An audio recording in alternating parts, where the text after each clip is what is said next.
And now there's that cheating! Get him! Give me wishes!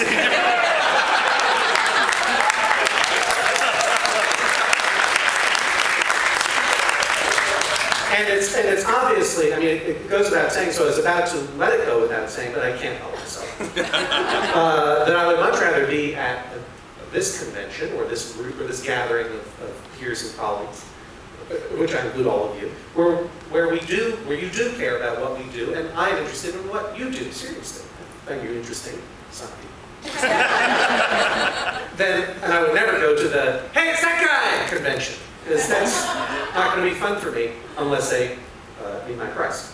So, but in particular, the hey, it's that guy convention doesn't last a long time. And what I've found in terms of walking around and being recognized, just because of the ads in particular, and less so because of the Daily Show, lots and lots and lots of eyes have laid eye on me, and therefore it's weird to see me incongruously, you know, buying food to live because I have a genie in a box, right?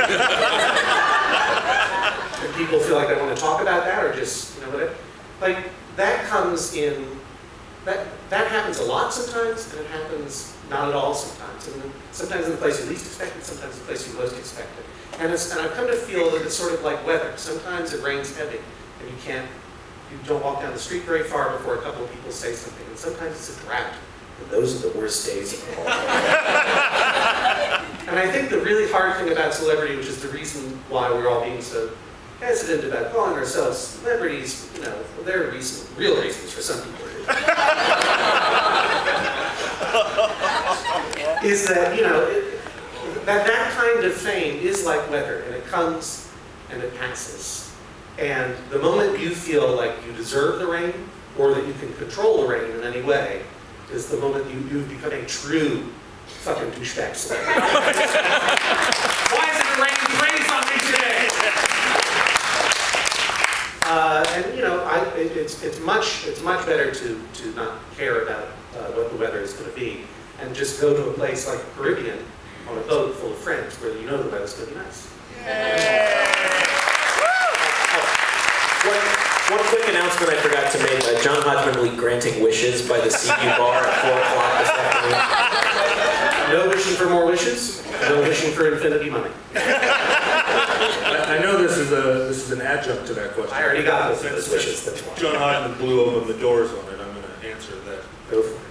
That I'm used to being recognized in gatherings like this, but to you, this audience, this is my first exposure to you.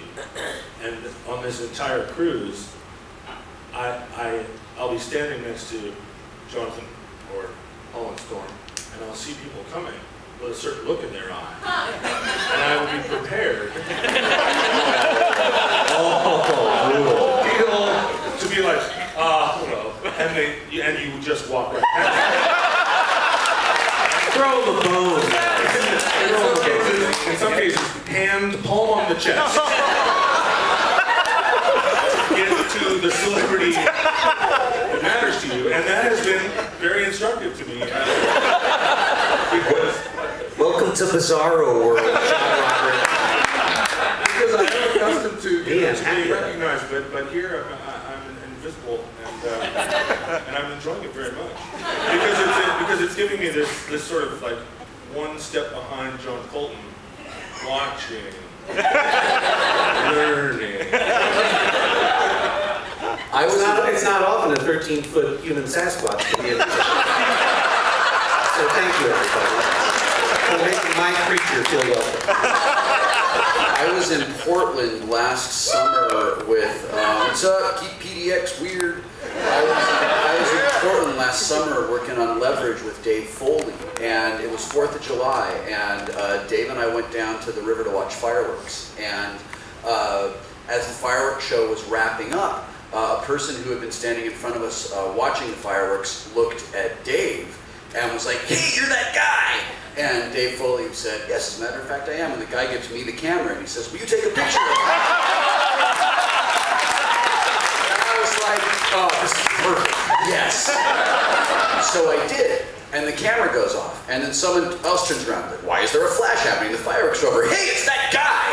And then I watched this cascading ripple of, hey, it's that guy, go through this enormous and mostly inebriated crowd of onlookers. And I had to actually be the leading escape guy to get Dave Foley out. Because then, when having been identified as that guy, now Dave Foley has to be like that guy who's really happy to, of course I'll do whatever you want me to do. No, it's all right. I kind of have to crap and I'm crowning, but I'll stand here for a half an hour, do what you need, because I'm that guy, and that's what I do. And I had to be like, Dave, we gotta go.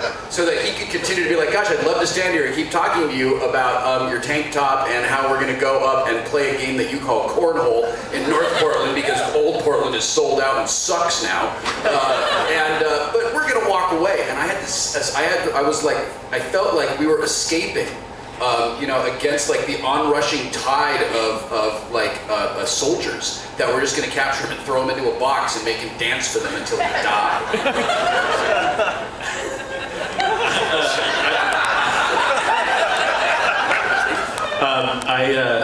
Obviously, all it takes to get us to talk for a long time is to ask us about our fame. I apologize to those of you who are standing waiting to ask additional questions, but you're on deck, sir. So wait, let me tell one more story.